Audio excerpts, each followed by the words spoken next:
सत्ता में अब बात करते हैं हिंदुस्तान की विकास वाली शक्ति की, जिसकी अलग अलग कुंजियां आज हमने तैयार की हैं और हर कुंजी जिनपिंग के लिए सिरदर्द है। आज चीन के राष्ट्रपति शी जिनपिंग के माथे पर चिंता की लकीरें हैं। थोड़ा ध्यान से देखिएगा इन लकीरों को।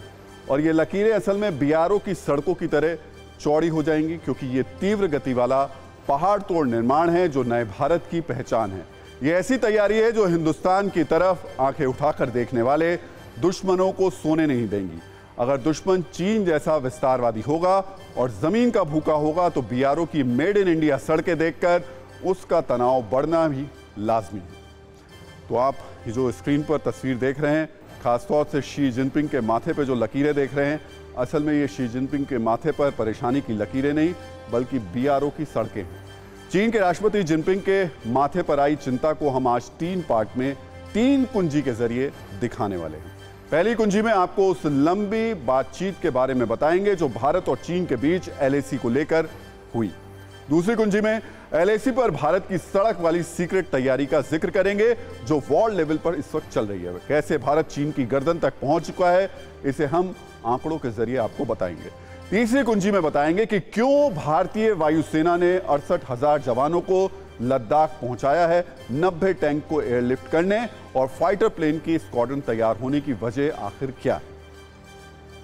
तो सबसे पहले बात पहली कुंजी की कर लेते हैं। पूर्वी लद्दाख में हिंसक झड़प के बाद आज भारत और चीन की सेनाओं के बीच 19वें दौर की बातचीत हुई। दोनों देशों के सीनियर मिलिट्री जो ऑफिसर्स थे यानी कमांडर्स, उन्होंने चुशूल मोल्डो जो सीमा पॉइंट है उस पर बातचीत की। यह मीटिंग सुबह 9:30 बजे शुरू हुई। भारत की कोशिश इस दौरान विवाद से जुड़ी सभी जगहों से चीनी सेना को पीछे भेजने की।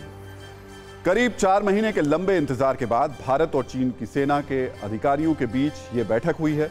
आखिरी बार 23 अप्रैल को यह बैठक हुई थी। ब्रिक्स की बैठक में पीएम मोदी और जिनपिंग के आमने सामने होने से पहले यह मुलाकात बेहद अहम है।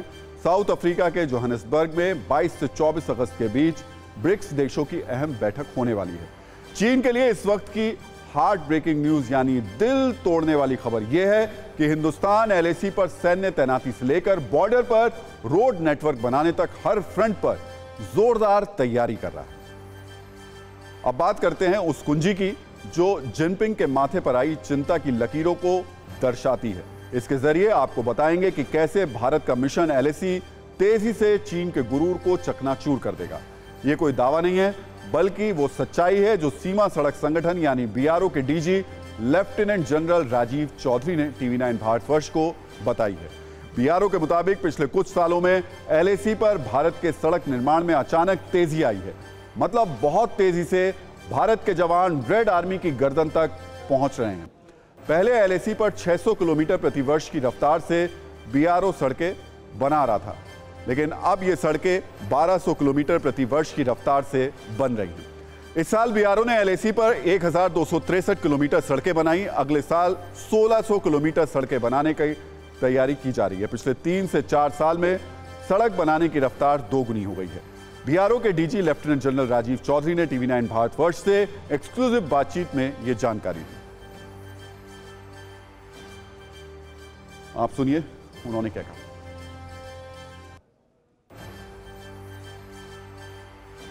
तकरीबन 3500 किलोमीटर की सड़कें लद्दाख में हम अब तक बना चुके हैं और 1500 किलोमीटर की सड़कों पर अभी भी काम चल रहा है आगे के आने वाले समय में। और इसमें लद्दाख में जो हम अपना बजट बताएं अगर हम पूरे बीआरओ का, तो तकरीबन 30% बजट हमारा लद्दाख में लगाया जाता है और 40% 40 से थोड़ा कम 38% के करीब अरुणाचल में। तो ये 2 राज्य हमारे लिए बहुत महत्वपूर्ण हैं।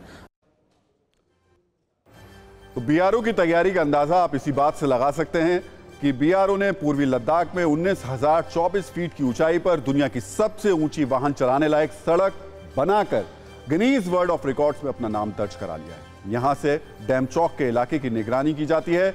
यह वो इलाका है जहां भारत और चीन दोनों देश डैमचौक के एक गांव से कनेक्ट होते हैं, यानी गांव का एक हिस्सा भारत में और दूसरा हिस्सा चीन में है।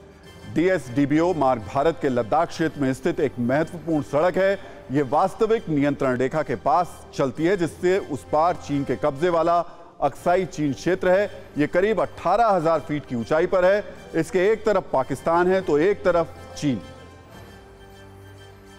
पिछले 3 सालों में जून 2020 से और आज जैसे हम बात कर रहे हैं अगस्त में, बॉर्डर रोड ऑर्गेनाइजेशन में पूर्वी लद्दाख में बहुत ज़्यादा इंफ्रास्ट्रक्चर का निर्माण किया है।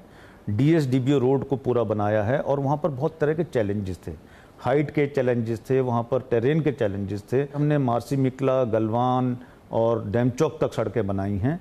अभी हम ऑल्टरनेट कनेक्टिविटी DBO तक भी बना रहे हैं, जो ससोमा से सासरला और ब्रांगजा होती हुई गैप्शन से DBO जाएगी। अब सवाल है कि इतनी तेजी से काम कैसे हो रहा है। ये खुद BRO के DG बता रहे हैं।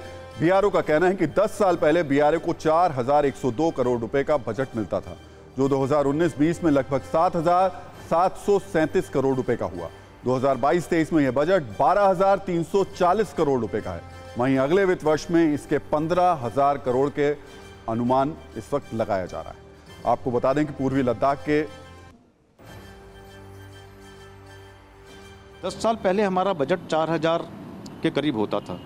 आज हमारा बजट जो है वो तकरीबन 12,000 हमने खर्च किया है पिछले साल। 12,000 करोड़। 12,000 करोड़। तो आप देखिए कि 4 × 12 3 गुना हो गया और हमारा जो ध्येय है इस बार हम 15,000 के करीब खर्च करेंगे, तो 4 गुना बजट हो गया। और पिछले 2 सालों में हमारा बजट 100% बढ़ा है।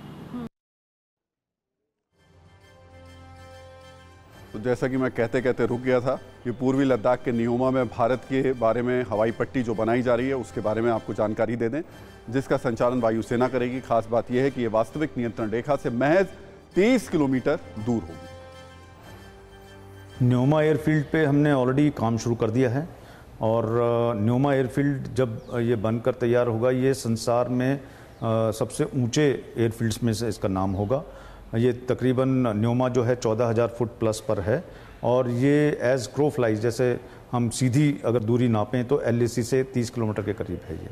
और ये सामरिक दृष्टि से एयरफोर्स और आर्मी दोनों के लिए ये बहुत ही महत्वपूर्ण है, जिसमें हमारी फोर्सेस को अगर डिप्लॉय करना पड़े जल्दी से तो यहाँ से हमारे हवाई जहाज जो है उड़ान ले सकते हैं। ऊंचे ऊंचे पहाड़, बड़ी बड़ी चट्टानें, हजारों फीट ऊंचाई, माइनस में जो तापमान है, प्रतिकूल मौसम, तमाम दुश्वारियों के बावजूद सड़कें बनाना अपने आप में एक बड़ी चुनौती है। लेकिन BRO ने पिछले कुछ सालों में न सिर्फ इन चुनौतियों को मात देते हुए सड़कें बनाई हैं, बल्कि कई टनल, कई पुल भी बनाए हैं, जिसके जरिए LAC पर तैनात सेना के जवानों तक कम वक्त में हथियार भी पहुंचाए जा सकते हैं और दूसरी तरफ उनको मदद भी पहुंचाई जा सकती है। यही चीन के लिए सबसे बड़ी टेंशन है। जिनपिंग के माथे पर मौजूद चिंता की लकीरें सिर्फ यहीं खत्म नहीं हो रही। सत्ता की तीसरी कुंजी हम आपको दिखाने जा रहे हैं, जो रेड आर्मी में हड़कंप मचाने वाली है। गलवान झड़प के बाद भारत एक्स्ट्रा सतर्क है। सूत्रों की माने तो तब से अब तक लद्दाख में LAC पर 68,000 से ज्यादा जवानों को तैनात किया गया है।